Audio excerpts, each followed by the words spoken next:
Haram o mahigpit na ipinagbabawal sa mga kapatid na Muslim ang paggamit ng ilegal na droga.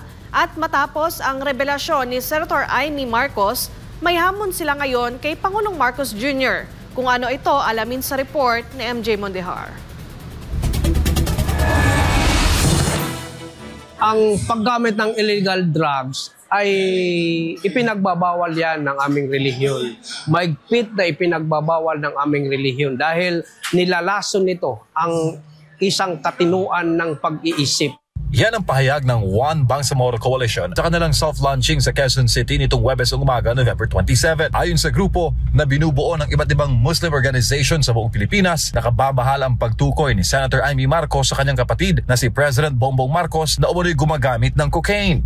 At mas lalo ngayong nagsalita na yung kanyang kapatid na kung talagang siya ay gumagamit ng ipinagbabawal na droga, ay masasabi natin na wala na siyang moral ascendancy. Maring ipinagbabawal sa Islam ang paggamit ng illegal na droga at ito'y mahigpit na sinusunod ng mga kapatid nating Muslim. Ayon sa One Bangsamoro, higit 10 milyon na ang bilang ng mga Muslim sa Pilipinas. Mga mamamayang nagmamasid sa umunoy matinding korupsyon sa pamahalaan at ang issue ng umunoy drug use na araw-araw umuusig sa presidente.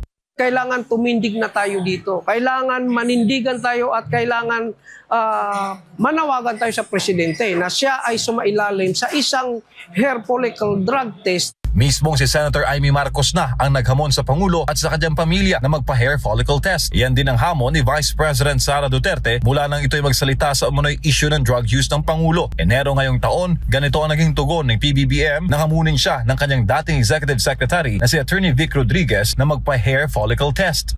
No, why should I do that?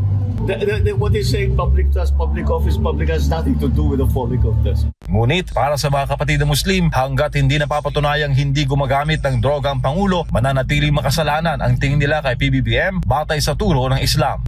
Ito ay isang haram, ito ay ipinagbabawal ng aming relihiyong Islam at ang mga taong gumagamit ng droga ay walang karapatan mamuno sa ating bayan. Para sa Diyos, sa Pilipinas kung mahal, MJ Mondehar, SMNI News.